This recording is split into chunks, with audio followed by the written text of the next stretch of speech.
mental resilience and preparation you and I have to start making.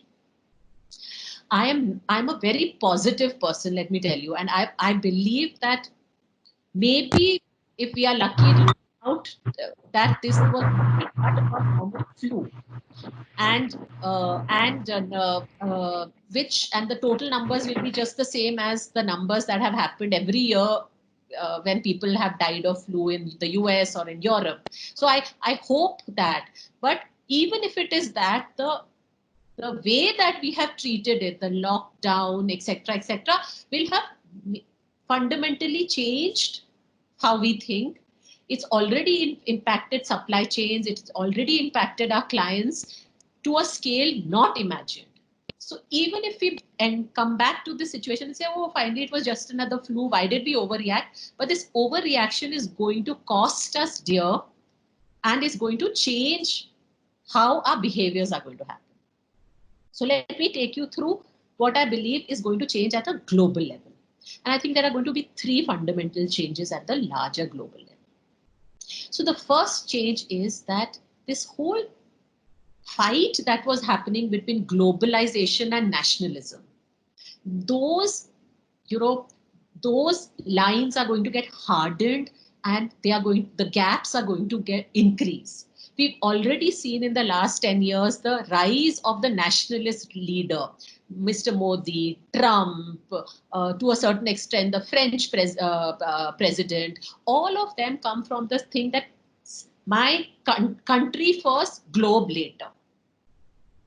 Brexit was my country first, globe later. And I think this particular thing is going to make these polarizations even more hardened. So, I mean, you know what Trump has done. He said no immigration. Everybody's talking about, so xenophobia is going to go up. The distrust of foreigners in any situation is going to only magnify. The fact that today we have thought as, truly global citizens that the world is our oyster. So I can live in London, I can work in Brazil, I can go for a holiday to any part of the world if I desire. That is going to change again. And the traditionally there has been a divide between East and West. I think that divide is going to get worse. So Trump has called it the Chinese flu, right? And various people tell him, oh, no, it's not, it's this, it's not right for you to do this. The liberals tell him that. But history suggests that the West has always mistrusted the East, and West has laid a lot of their problems, they have accused the East of. So I don't know how many of you know that anytime there's been a pandemic, anytime there's been a plague from the 13th century onwards, it's always been, it's come from the East. And to a certain extent, that's true also, because there's an interesting story that I would like to share with you. So in 1343, when the bubonic plague was going on, so it actually developed along the Silk Road. There was this guy, Jani Beg. You please. Sorry, I'll just check. Yeah. So there is so there was a Mongolian leader called Jani Beg, and he had attacked a Crimean city called Kaffa, and his troops got the bubonic plague, and those guys had sort of locked themselves up in their fortresses. So you know what he did? In his cannon, he put dead bodies of his troops who had bubonic plague, and sort of catapulted those dead bodies inside the city of Kaffa, and everybody in Kaffa died because so that's in a sense the first instance of biological warfare. But so from that time, the Asians have brought the flu, the Asians have brought the plague, the East has brought the plague into the West, into Europe, has been a historical narrative that if you go through any serious documents, you will figure out. And that xenophobia, in my mind, is going to get worsened. So what is the impact on business? So according to me, the TTH, as we call it in the IT industry, business is going to collapse completely. The travel, tourism, and hospitality. I was just looking at some figures, and the aerospace industry, I'm not talking about the airlines industry, which is going to go through a tough time, which they've already been going. The aerospace industry, the Airbus and Boeing and the manufacturers of planes, which is a $1 trillion industry. It is 10% of the world's GDP. That industry is going to see a contraction of 35%.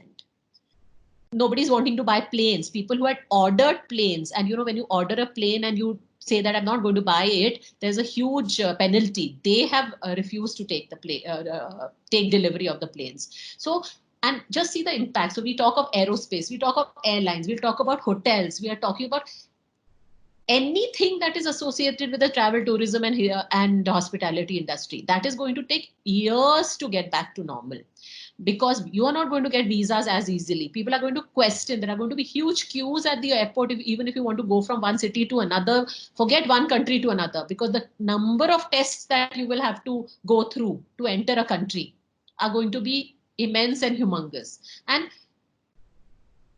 this, where we think airlines will suffer, we think hotels will suffer, but attached ancillary industries that are going to suffer, the luggage industry. Who's going to buy luggage? So I think we have to think about the scale of this global and national impact on several industries and on our personal lives. It's not going to be as easy as we thought to travel. The second structural, the second change that is going to happen is a huge urgency on climate change. Now, you may say that climate change, so we've been talking about why, and pandemic has got nothing to do with the climate change. Na? So why are you saying that there is going to be impact on climate change?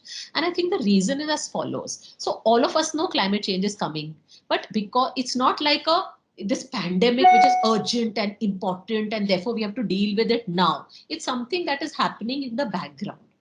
And therefore, many of us have not treated it seriously, despite what we have seen in the last 3 years, the extreme weather, the European summer of 2018, which was the harshest summer in history, the bushfires, in the Amazon fires, etc., etc. We have not been treating it very seriously, though it has been there at the background.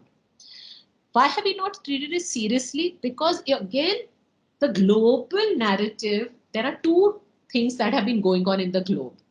One is this whole narrative about human immortality.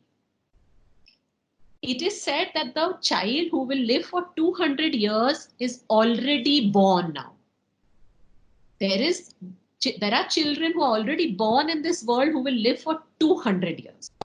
If you talk to Silicon Valley, you will come to know that the amount of investments, whether it's Elon Musk or anybody else, is making in extending human life and reducing aging. So a friend of mine just came back from a health conference during the World Economic Forum that happens in January, and she's a senior doctor, and she was saying that the big story at the health conference there was the 3D printing of organs. So if you have a kidney failure, 3D printing of kidney and replacing your kidney is just 10 years away.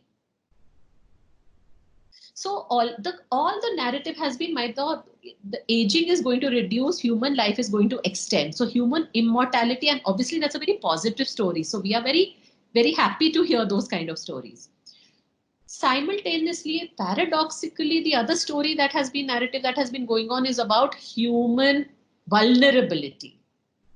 Okay, while science may ensure that you live for 200 years, the planet will not survive for 200 years. Those have been the doomsayers who have been talking about it. Unfortunately, those people have not taken seriously, because who wants to hear doomsday stories, right? We want to hear positive, that people will live for 200 years, we can replace our kidneys by printing it out, etc. But with what is happening with this pandemic, suddenly, and you ask all of yourselves, suddenly in your minds, we are now looking at human vulnerability. Oh my God, the human race can finish.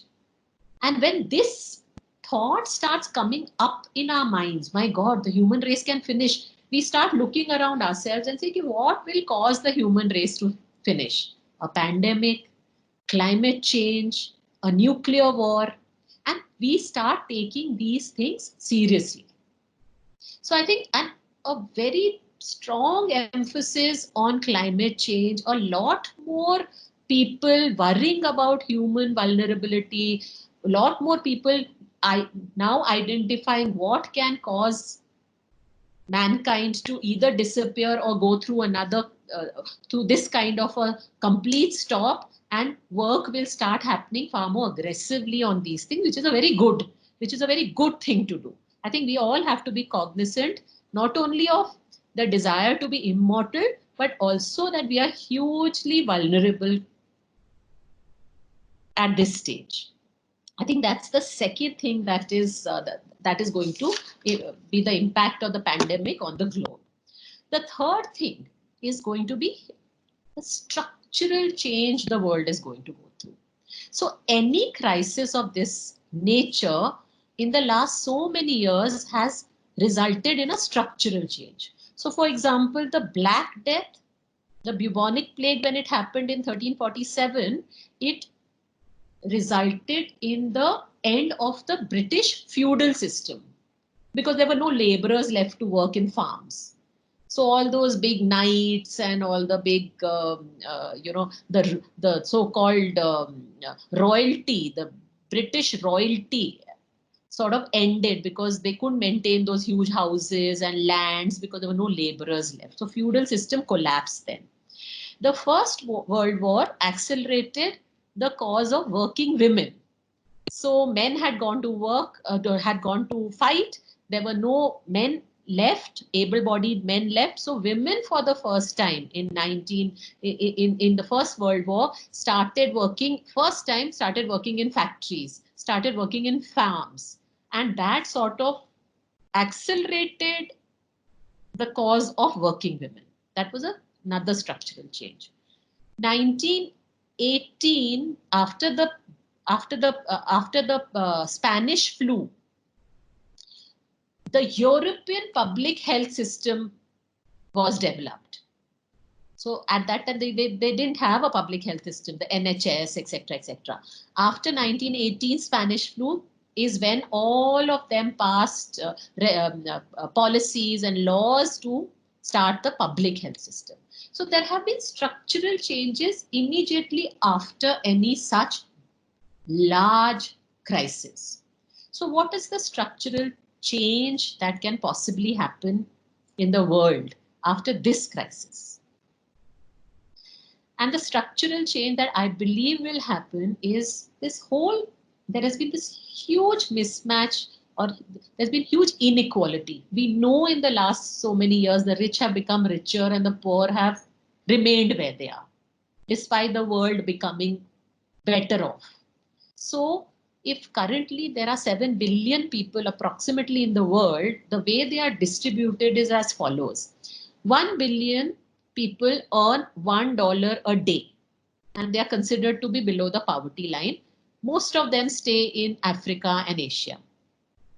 3 billion earn $4 a day. 2 billion earn $16 a day.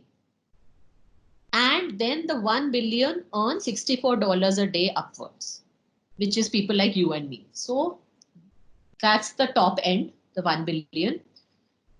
There's the 1 billion who's below the poverty line, earning less than $1 a day. And then in between, the guys who earn the 3 billion who earn $4 a day, and the 2 billion who earn $16 a day. So the 2 billion who earn $16 a day are safe. The 3 billion who earn $4 a day, which is approximately 12,000 bucks a month, are very vulnerable to things like the pandemic. Because one health crisis can push them down back to that poverty line.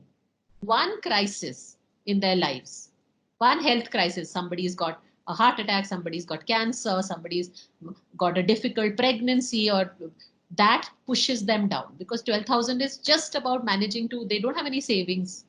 12,000 bucks mein kya savings milegi? So they move back. Those are the vulnerable, and those are the people that the governments have to take care of. You and I have to take care of. You and I have to worry about. So that inequality, how do you, so that 1 billion who are below the poverty line before the pandemic, after the pandemic would have stayed there. It's the 3 billion, we don't know how many of them will go down.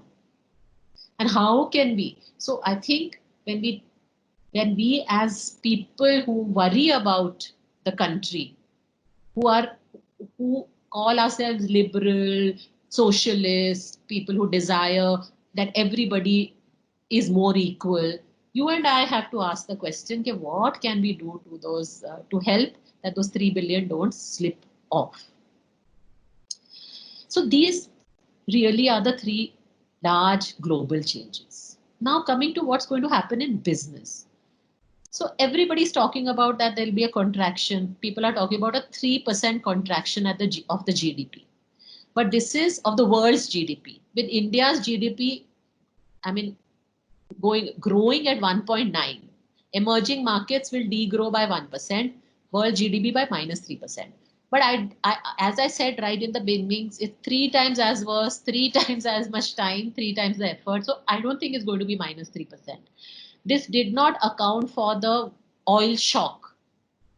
The oil shock itself can contract in a short term the GDP by 30%. So just think about it. If not in the history of my career, which I've been working now for 30 years, has ever the world's GDP contracted. In 30 years, I haven't seen it. So that contraction is going to happen, and it's going to happen across. We can't say, oh no, we are emerging market, it won't happen to us. It will happen to all of us. And we have to learn now how to figure out to live in that contracted world, and also how can we get out of that trap faster. So McKinsey did a survey and talked to CEOs across the globe and asked them what type of recovery is it going to be. So 54% said it will be a U-shaped recovery. U-shaped recovery means 21, 22 is the first time you will see some signs of any growth. So 2021 is a washout, 21, 22. Now, this is far worse than 2008, 2009, which some of you would have experienced.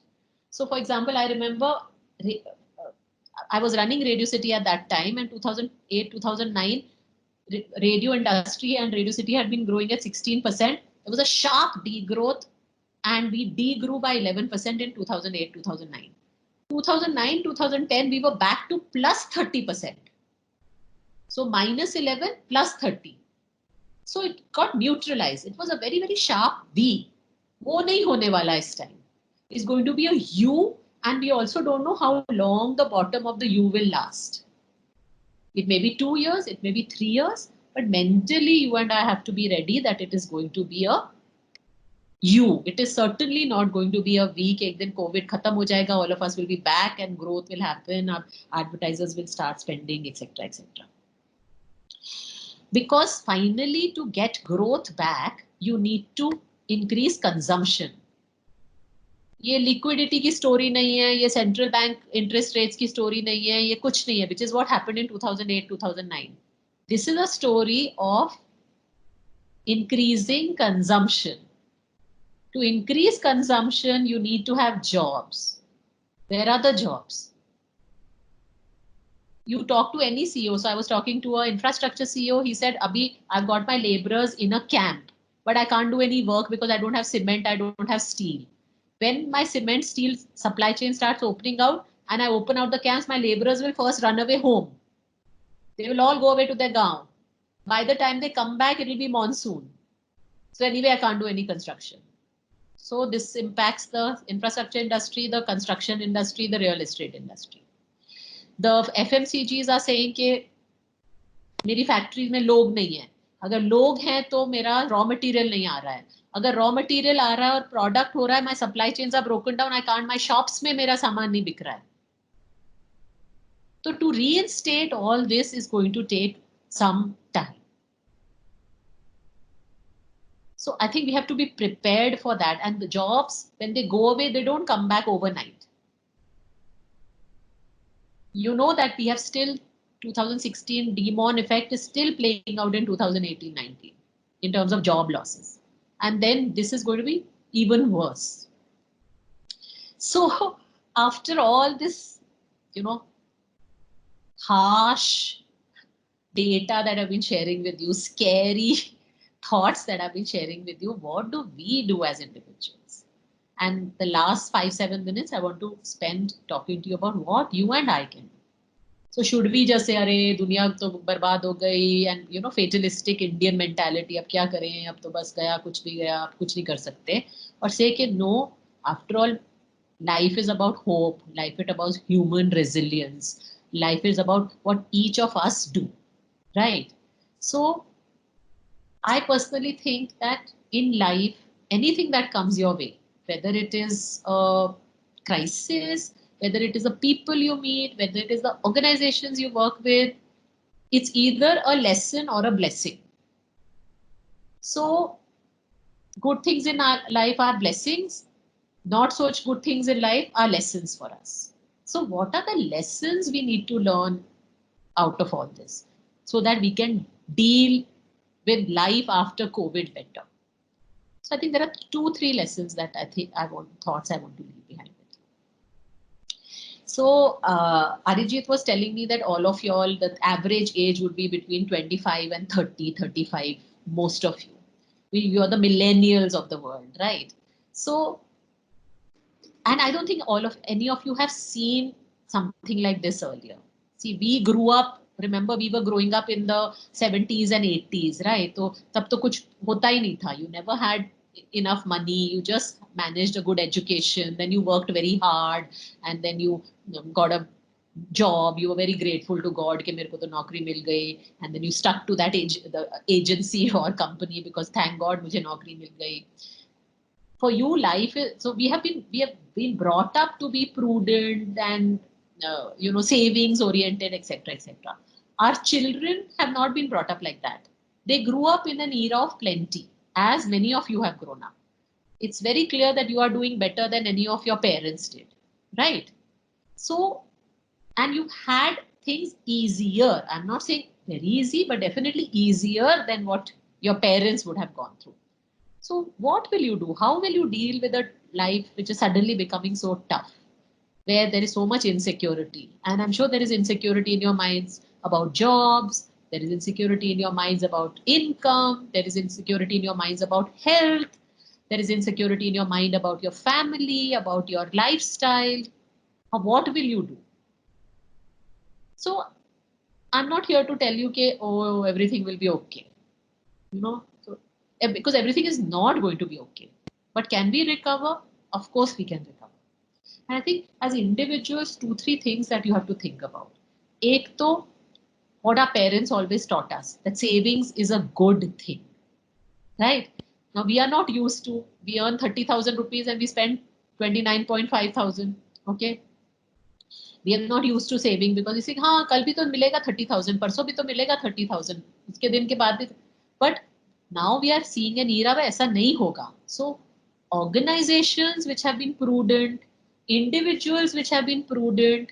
So you all know that ant and grasshopper story, na? So ant saved when it was summer, she was collecting the grains and hiding it. The grasshopper was singing and dancing.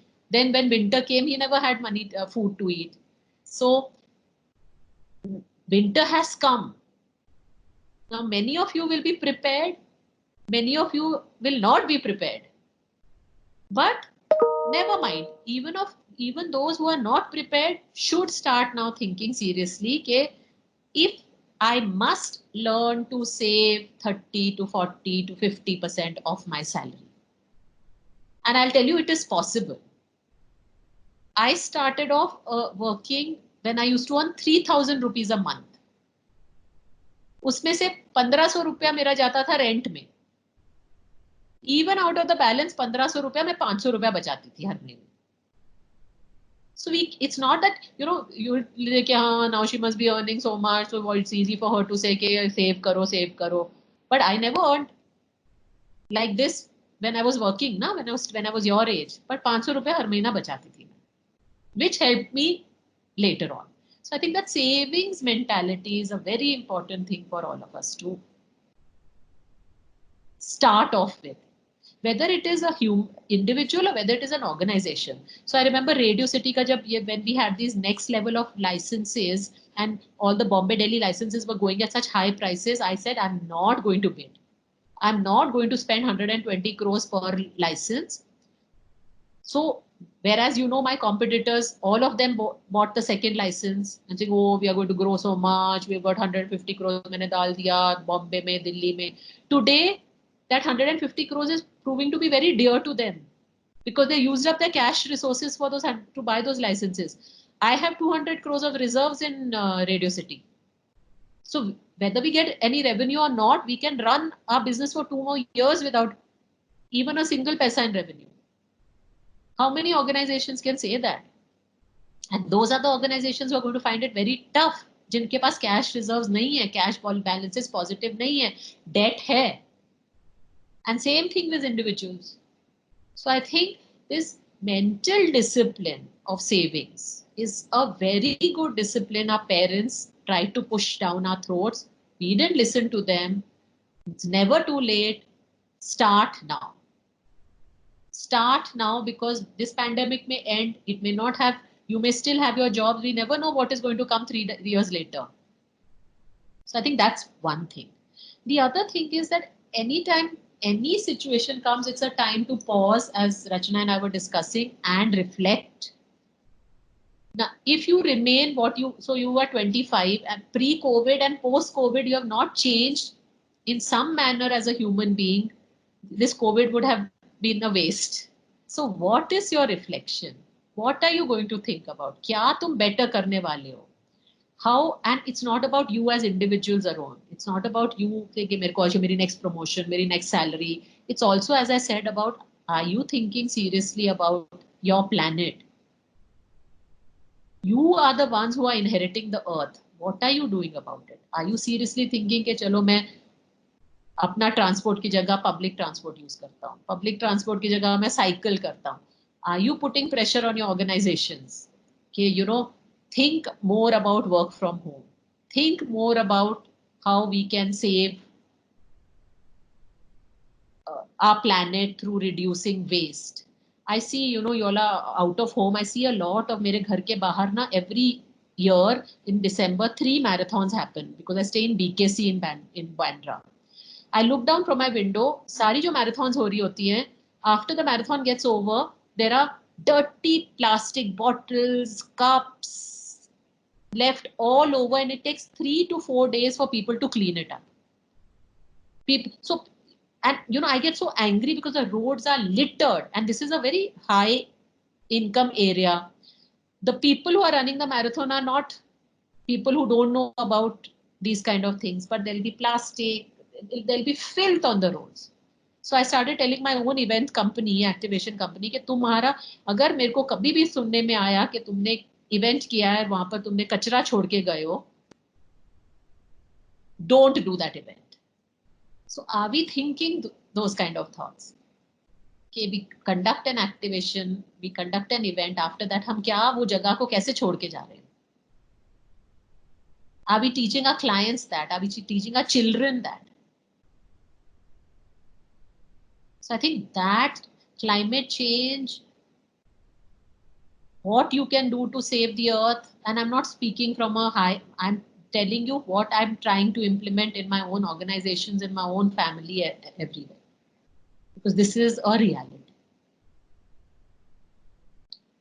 And finally, I think last thought is that you only can think about how to make the world more equal. I see the millennial is far more socialist and far more liberal than we were. So how do you ensure that there is equality? Today, all my friends' children have set up apps, are going around collecting money for PPEs and for donations to migrant workers. So many of them are out there. So many of my nephews and nieces work for Teach for India. I feel very happy with that. But all of us have jobs to do also. पर इस job में हम आधा घंटा 1 घंटा निकाल के क्या कर रहे हैं to ensure equality? How are we helping people around us? Are we thinking कि चलो जो मेरे घर में काम नहीं करने आई 1 महीना में उसको सैलरी दूंगी कि नहीं दूंगी? मेरा ड्राइवर नहीं आया उसको मैं सैलरी दूंगी कि नहीं दूंगी? And if you are saying नहीं उसको हम सैलरी नहीं देंगे. All of us now when we go to buy vegetables we negotiate. No, why are we negotiating with the vegetable vendor? Why are we saying धनिया free दे दो? Instead of paying him extra for the dhania. How do we ensure equality? These are the people we have to take care of. The vegetable vendor, the dhobi, जिसका the गाड़ी साफ करने वाला, the काम करने वाली by, by ensuring that they get their 5,000, 10,000 rupees from us. So finally, I think you remember Manthan जब हुआ था. This is something like a मंथन. तो मंथन में बहुत पॉइजन निकलता है पर अमृत भी निकलता है. And I think that amrit is when you, the new generation, push your organizations, yourselves, your families, and your ecosystem for a better, more equal, and more natural world. Thank you so much.